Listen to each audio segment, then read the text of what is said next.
Welcome to the Thriving Christian Artist, the podcast where we hope you connect with God to bust through the roadblocks that have held you back for years, create the work you love, and really live the life you know God created you to live as an artist in His kingdom. I'm Matt Tommy, your host. Let's get started.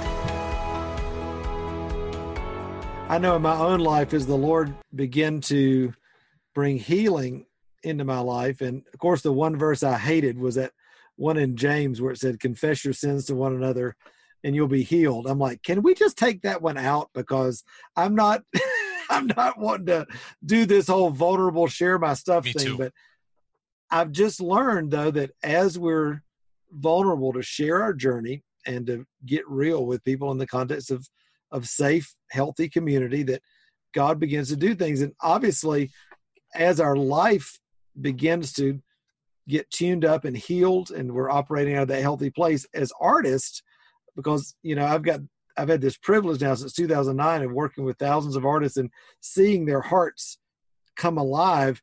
It's never about the art. It is never about the financial issues they're going through.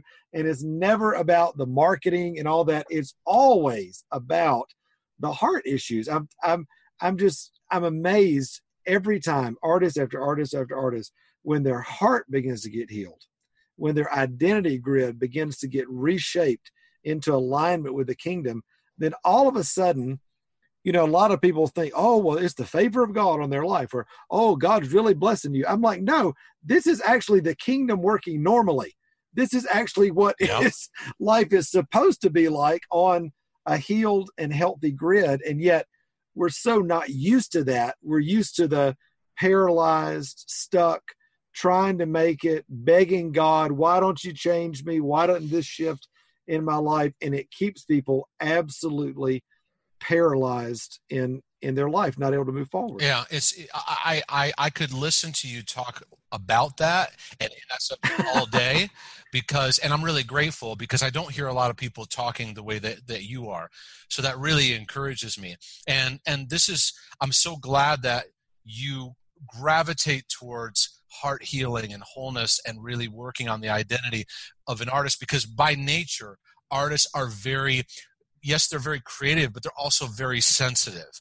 Yes. In fact, at times hypersensitive. You know, they have a sensitivity to the thought airwaves at a heightened level, which can make them have just enormous breakthrough in certain, maybe giftings or things that manifest through life, or Sure. beautiful artistry that comes forward. But at the same time, that hypersensitivity can make them prone to so many battlegrounds that the enemy utilizes to, at some point, sabotage the long-term fruitfulness. You know, sometimes I get concerned about certain creative people that, like, they rocket out of the gate and they get so much attention, so much publicity, and there isn't an identity structure there that's solid.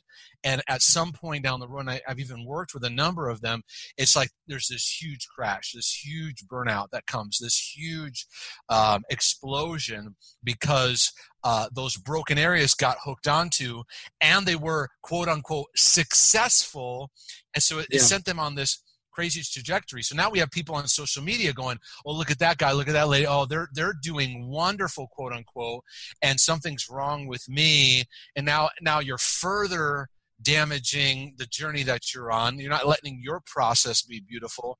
And I found for me, the key was God was always bringing me back to identity, always bringing me back to in your wilderness journeys, or in your struggles, or in that process. Like you said, it's not about all that other stuff. It's about the heart.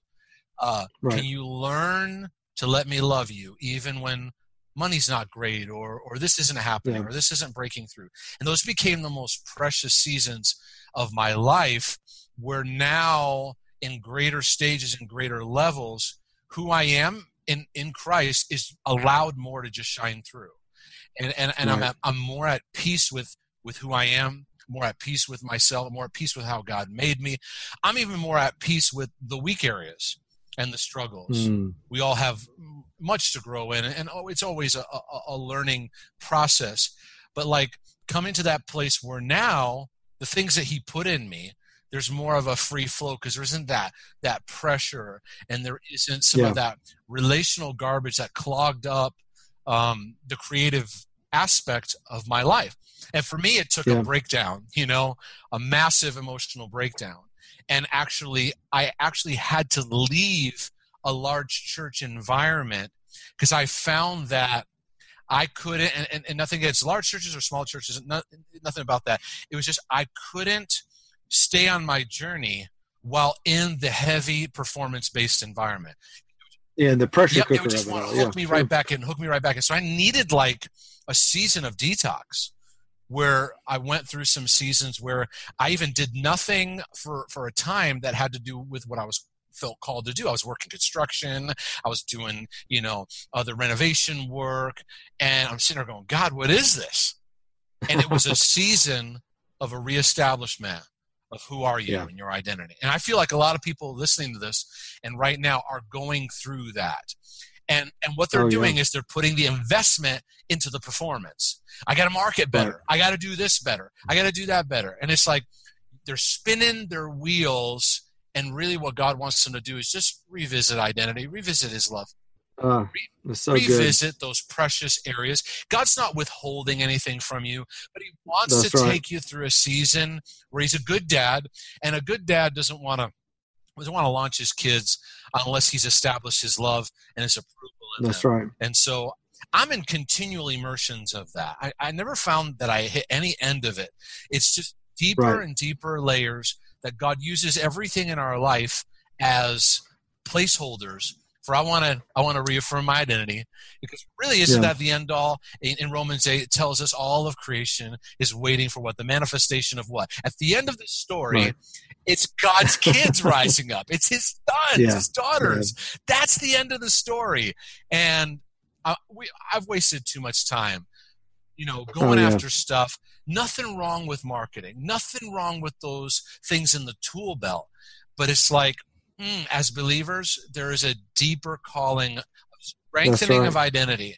And when we focus there, I've even learned that, for example, I've worked with a couple people who are professional or amateur athletes. They do athletics for a living, right? And the performance thing is like crazy off the charts, right? And so they come to me for help. Maybe it's marriage help. Maybe it's this other area, or maybe they're having anxiety.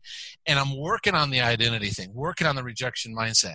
Interestingly enough, the quote-unquote performance in their athletic work actually goes higher because working on identity and getting solid in that, the pressure's off. That anxiety and tension, that energy that they used of, oh my goodness, the weight is on me, can now be utilized in excitement for God's got their back. And boy, wouldn't it be great to do the work that God's called you to do without pressure, without weight?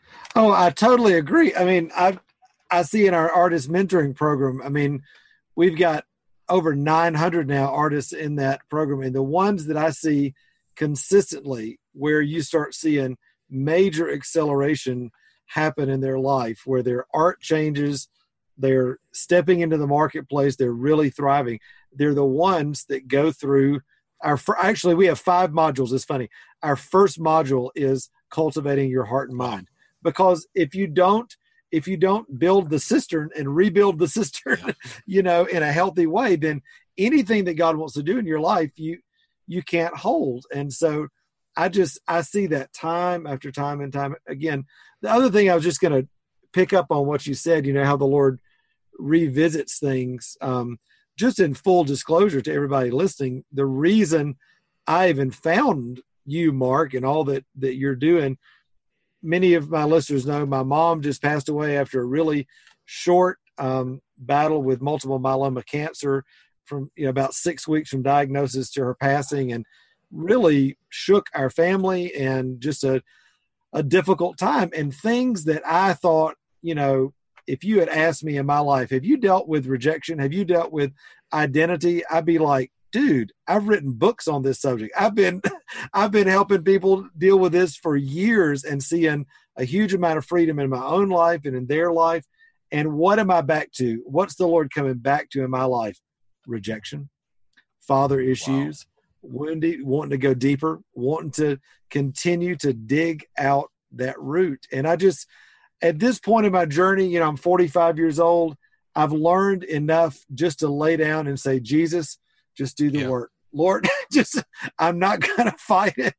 I'm not going to try to overthink it, or I thought I already did this. I thought I already went through this. No, I know that there's a deeper level, because listen, I know this about the Father, that anytime he's trying to bring an issue for me to deal with in my life, he's trying to get that thing dealt with so that he can bring me into the next place from glory to glory, the next place of authority, the next place of influence that he wants to bring me into the kingdom. And I just want you to, Mark, for those people that are out there that are saying, wow, I'm really resonating with this. I think I might, have some issues that the Lord wants to deal with.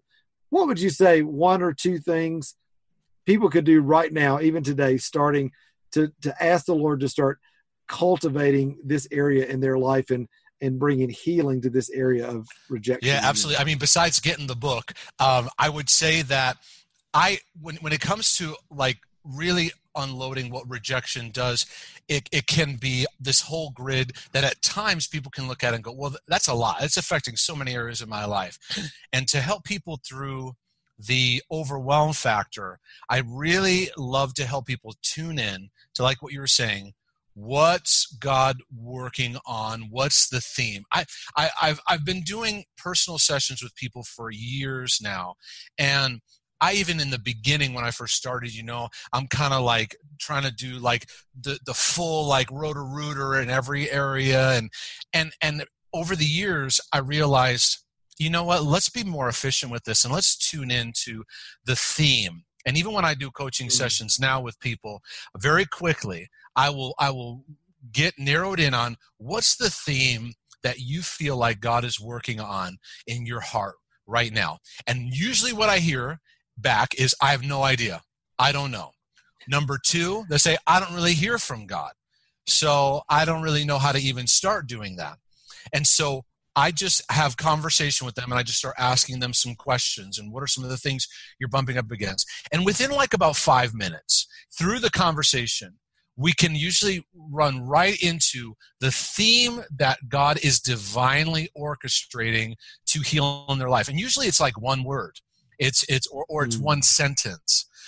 There's been seasons where it was just performance, getting the performance out of my life, unconditional acceptance, rest, the peace of God, loving myself, which then led into a whole another book. But there's certain themes that are usually working that people don't realize God's actually in that inner dialogue. They kind of go, well, I don't know. I just kind of like, I keep being drawn to this kind of topic, and I keep being over here. But then what happens is they get a sense of, all right, this is what God's doing. And then they get distracted by all these books and then this person's Insta story and that Facebook Live or this YouTube video. Maybe that's what it is. Maybe I need to, that guy fasted for a month. I need to do that.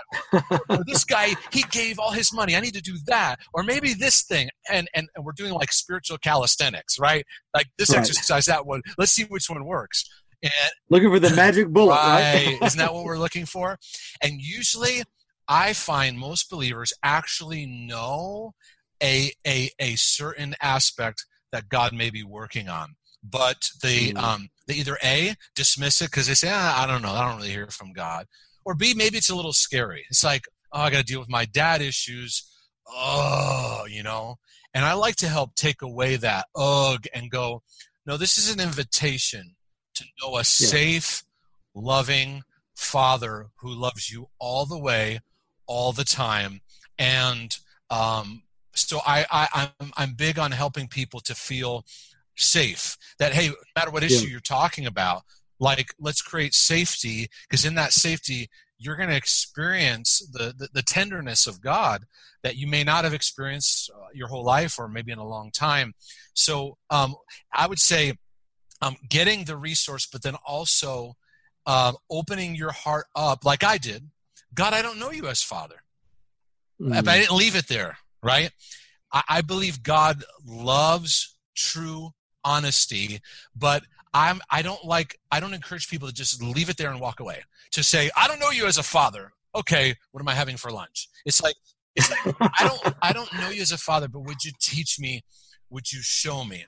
Because Right. once I get a little bit of where God is working, I take that and I throw it on the tapestry of everything. It's on the canvas of everything. So it's like, I'll give this quick illustration.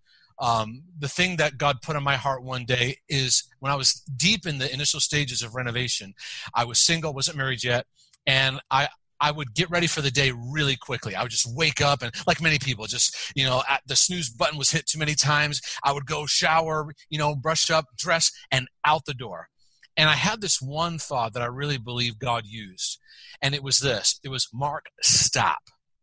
Before you run out that door and chase the day and all the things you have to do, I want you to take just a couple minutes, sit down. It was like this stairwell that I had that would go out the door, and I'd run down the steps and out the door. At the top of the steps, just sit here, put your hand over your heart, and think about what it means to be unconditionally loved by me, and put that in the canvas of your entire day and what it would look like to be totally loved. So I was, hyper driven, ADD all over the place.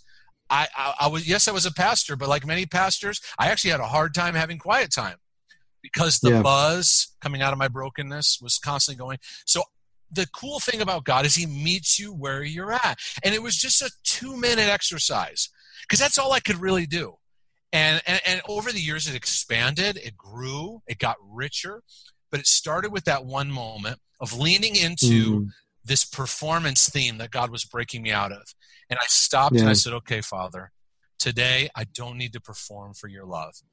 I don't need to perform for your acceptance. And so I receive your love so that I don't try to look for love in all the places I'm going to today. I've received it from you. And it would enter in a breath of fresh air. It wouldn't solve everything because 10 minutes later, I could be right back in the rat race, right? It was a layer by layer, activating it, new mindset coming in to displace the old mindset. So that's how I began it. And then layer by layer, and God revisits stuff constantly. But in the healing he did in those areas, he began to usher in healing in my biological family. He began to open doors generationally. He began to do things in my marriage. He began to do things, but it literally just turned my world in a whole new direction because I realized, wow, life's different when you don't feel like you have to perform anymore. Life's different. Life's different when you don't feel this pressure on you. So it was a whole adjustment to the new world of freedom. That it was like, well, hey there, it's Matt. And one of the things that I found over the years in working with artists is that real lasting change in our life happens best in the context of supportive Christian community. And that's why I wanted to take this opportunity just to take a second and invite you to be a part of my online community called the Thriving Christian Artists Facebook group. Listen, this group is absolutely free, and over the years has actually grown to thousands and thousands of artists in just about every creative medium from countries all over the world. The cool thing is that it's become a real place of encouragement and life for artists, just like you and me, who want to share their work, share their life, connect with other artists, and really pursue everything God has for us as artists in his kingdom. Now, listen, to join, all you have to do is just click the link in the show notes here and answer a couple of questions just to let us know that you're a real person, and bam, you're in, okay? So, listen, I can't wait to connect with you inside of my Thriving Christian Artists Facebook group. Do it now, and we'll see you there very soon. All right, bye. Talk a little bit about on the other side, too, I think one of the reasons I loved your book so much is that I could see my story and your story, this kind of type A overachiever, going for it, busy, no time for anybody but the performance and all of that. Totally. I mean, it's something that God is having to break me out of. Talk to the introverted artist who is dealing with rejection, and it has pulled them into such a place of isolation and paralyzation that they feel alone. They feel rejected in terms of not having any relationships, anybody that they can talk to. They feel completely isolated. and are not even thinking about a performance orientation. They don't even want to think about other people right now. They're just trying to survive every day by themselves because it seems so dark and so alone. Totally. That's a really good question. And I think it's a big one that needs to be addressed more and more. From extroversion, introverted standpoint, I kind of look at it as how energy flows best. So from that standpoint, there's certain things I can do extroverted, but I need time alone to refresh. Yeah. Now, with rejection in the midst, my extroversion moments were driven with performance, and my alone moments were never satisfying. They were never refreshing. So it was just constant turmoil. And so it if I was in a ministry setting, I had this like mask I could put on and I could kick into gear, right? But if it was like lulling into like intimate connection, vulnerability, like I'm out. You know, so if I was at like a party with people at church, I'm going there, hey, you know, saying this, how's it going? And then it kind of settle into, yeah, how are you doing? How are things going? Within moments, like I'm out, and literally, like I'm going home. I'll find an excuse, sayonara. So people couldn't truly get close to the real Mark. They could only get close to this persona. So it led me where more and more I realized, wow, my time alone is pretty tormented. I don't have peace. I don't have fulfillment. Very lonely. Surrounded by lots of people. Incredibly lonely. So the first thing I had to do, and this is just what had to happen for me, is I had to realize, number one, that some of the introversion label became a box of limitation more than an empowerment of understanding who I am. And if rejection is in the midst, the solitude can turn into relational isolation. Yeah. If rejection's in the midst, my extroversion can be neediness, people pleasing, attention getting, Right. over talking, trying too hard. I mean, Let me tell you about me, right? Totally. We've all seen those, right? Other people, not us. Other people. Right. But it's like so either side can be really tainted by that. So I had to realize that first. That where are those areas creating like boxes of limitation, where I really need to get back to understanding love and identity. And then the second thing was I had to realize, in order for me to be healthy, I've got to make room and value for relationship. Now, how we all go about that starts off a little bit differently. God is patient. We got to take baby steps. But I said, God, would you just bring people in my life that I can practice with, that I can feel comfortable with, to kind of start where the relationship connection is not based on what I do. Yeah. Can we start with that? Yeah. Because pretty much all my relationships were surrounding the role that I was in. And I was like, I need to get around some people where I can feel safe to go, yeah, I've got some battles, I got some things, and test out the waters. Because I know that loneliness. I know that sense of isolation. I even know the darkness of I don't want to live anymore thoughts. Yeah. It's awful. It's awful. And what I want to do is take the overwhelm off of people. That breaking out of that isn't having a million friends. It isn't even really having 5 or 10 amazing best friends. It might be just 1 or 2 people that you take that step and go, all right, I'm going to give it a shot, because my relational heart health is at stake. Yeah. If I don't do this, I am pushing myself into an abyss of darkness. Yeah.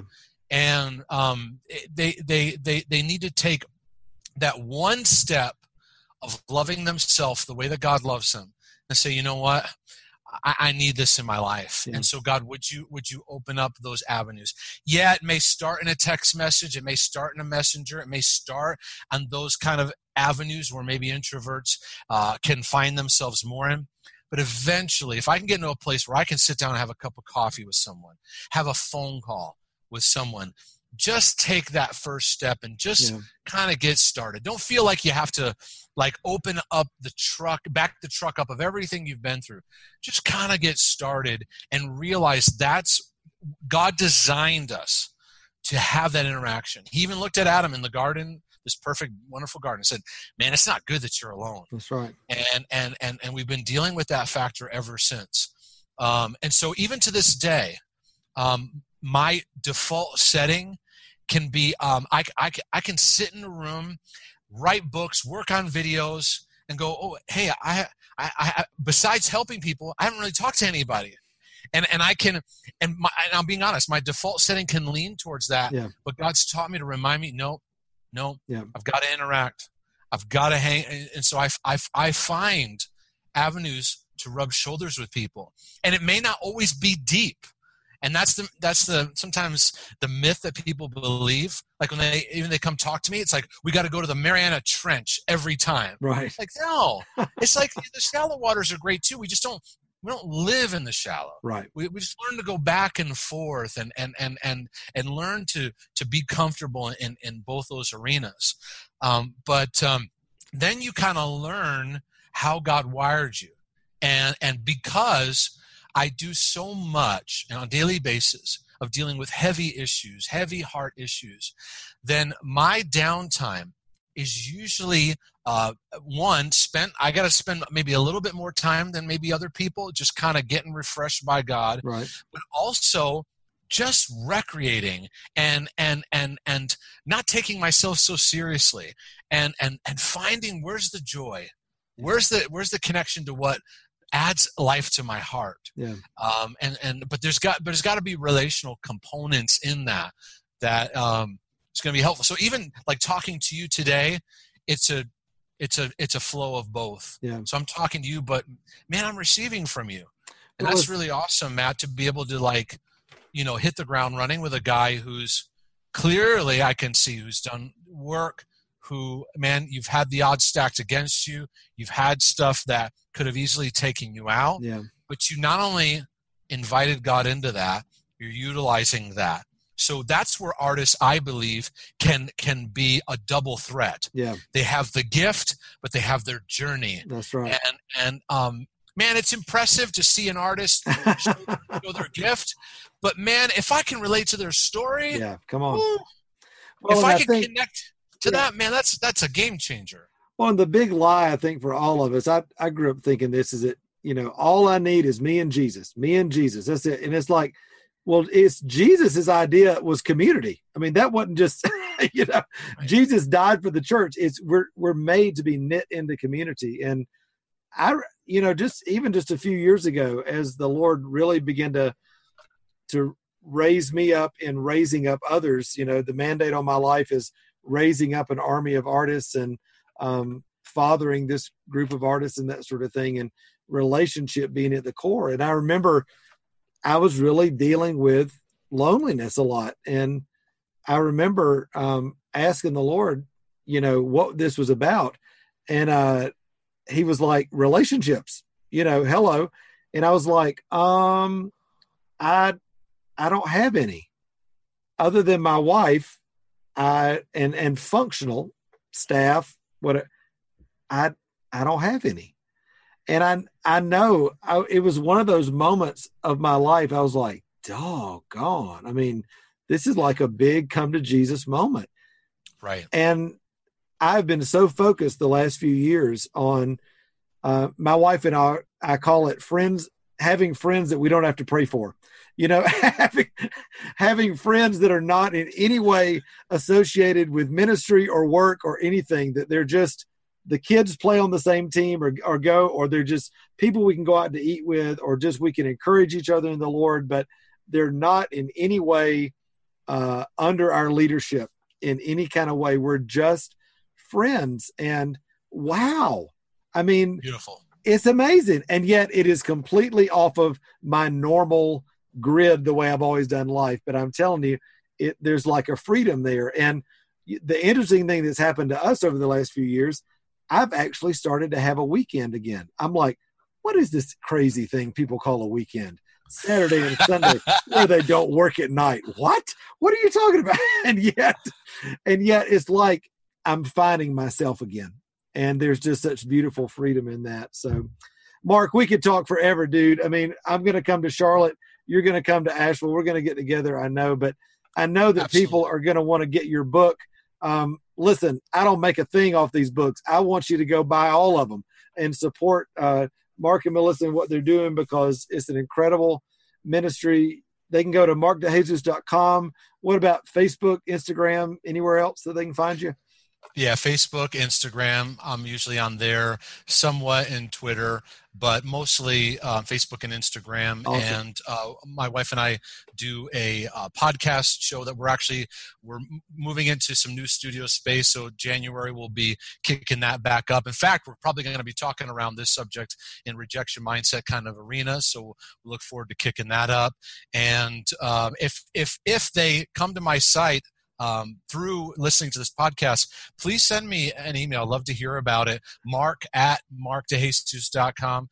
I love reading the feedback of people of what God's done in their life, and even maybe some of the issues they're struggling with, because it just keeps feeding the grid of what I'm praying into, and just being aware of the pulse of what helps other people. Because I just want to see people healed and free. Yeah. And I left everything I was doing to go full force into this whole pathway that I'll be spending the rest of my life just equipping people in this way. And Matt, I thank you for you doing the same, for having the heart for artists specifically. What you're doing is having an impact generationally, having an impact geographically beyond anything you could ever see or even ask. So I'm really grateful to make this connection, and I look forward to hanging out with you too. Amen. Well, thanks for being on, and folks, definitely go to markdejesus.com, connect with him on social, and like you said, send him an email, let him know what God's doing in your life, and go to Amazon right now and download the Kindle or get the book. It will absolutely bless you. Mark, thanks for being on today. Thank you so much, Matt. Hey, thanks so much for spending a few minutes with me today on the podcast. Listen, I hope it's been a huge encouragement to you on your journey as an artist. Hey, also, before you leave, make sure to hit the subscribe button so you don't miss any of the other episodes of the Thriving Christian Artist podcast. And also, be sure to connect with me on Facebook, Instagram, or at my website, which is matttommymentoring.com. Until next time, remember, you were created to thrive. Bye-bye.